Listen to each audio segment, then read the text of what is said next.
how would a patient then know when to remove the patch or maybe when the dose had been delivered? And I thought, well, microneedles that dissolve or swell in the skin are relying on the action of interstitial fluid to liberate the drug substance. And so I thought, well, maybe if we could develop a moisture sensor that would be able to respond to moisture moving up through the microneedles to the base plate upon which they sit, that would give the person a color change that would be able to say, okay, the microneedles have been inserted. And if you could then get a subsequent color change that would only occur when the needles had dissolved or fully swelled, then that would give you then an indication, okay, the dose has been delivered, I can remove the patch. And that might be useful in a developing world context or in a context where you're not going to rely on a person to time how long to leave the patch on. So I thought first of all about these mobile phone sensors where somebody brings their mobile phone back to the shop and said, my phone won't work, I need a new phone. But whenever the person in the phone shop takes it apart, the moisture sensor has changed color. So that means they've dropped the phone down the toilet or something like that. So Yeah. actually it was their own fault that it didn't work. It wasn't actually a faulty phone. So I researched that for a while, and then I was really lucky that Huan Lee arrived to do her PhD. And she showed great tenacity in developing um, a bespoke moisture sensor that was built into the base plate of the microneedles. So she took silica particles and she placed a particular non-toxic dye within those particles. And then when the moisture would come up, you would get an initial color change. And then when the microneedles had fully dissolved or swelled, you would then get a second color change. So Huan finished her PhD and was recently awarded a Royal Academy of Engineering Entrepreneurial Fellowship to take the patent that she had granted based on her PhD work through to a spin out company.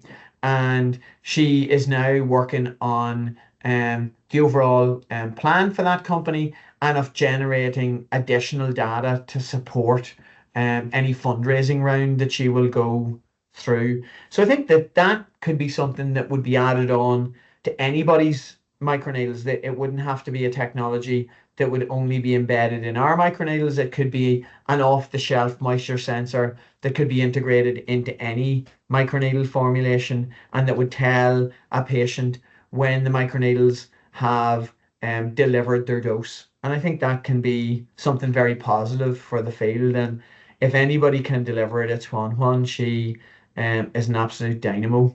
That being a technology in itself is quite a handy thing to have, right? Because it doesn't have to be part of the one microneedle. It can be in itself a technology, which, like I said before, is something so useful for patients, especially when you're thinking of different patient populations, for example, pediatrics.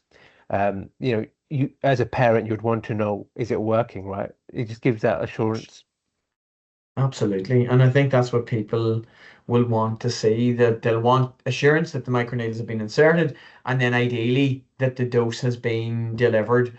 And I think that could be a really nice addition. And what you want to do when you're working those additions in is you want this to be something that can be very manufacturable, that isn't going to be something that's going to add considerable expense to the final product. And I've been really lucky to see microneedle manufacture done at LTS and also to interact with the Condeva team about microneedle manufacture on a scaled up basis. And because both of those companies have quite a lot of experience of making conventional transdermal patches, it's been interesting to see their approach to scaled up and filling of microneedle molds, drying of the gel, addition of backing layers, and packaging. And that gives me a lot of confidence that the technology will be eminently scalable and that that will then lead to a product in the end that will be able to help patients, which, as a pharmacist, as you said at the very beginning, Manveer, that, that's what our primary goal is to improve therapeutic outcomes for patients.